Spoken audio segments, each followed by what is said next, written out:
There's a saying here. Sometimes when our backs are against the wall, it means that we're put in a position in life where we have to make choices and we have to survive. And I think those are healthy places to be. And when you go to Sweden or Holland, you'll be in that position and you'll grow and you'll mature and you'll learn and you'll really, really enjoy it. Look forward to it. Be happy. Get ready mentally. Get ready to open your mind. Yes, thank you, thank you. I will, I will. I think I need a new environment and new friends. The most important is the study environment in my university is a little terrible. I think everybody is under heaven pressure. So I need to change the environment. Do you think it's a kind of escape? I do think it's kind of an escape. When I was 26 or 27 years old and I first went to China, I was definitely looking at it from a perspective that I can escape my traditional everyday life and find a different way to live my life. I was ready to accept the conditions, the culture, the people, the language, and I went into China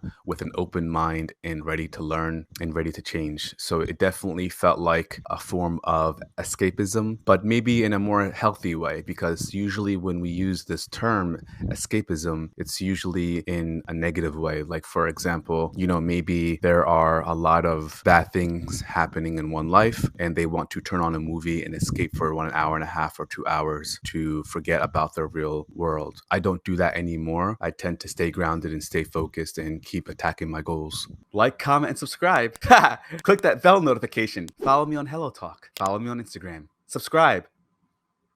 Am I finished?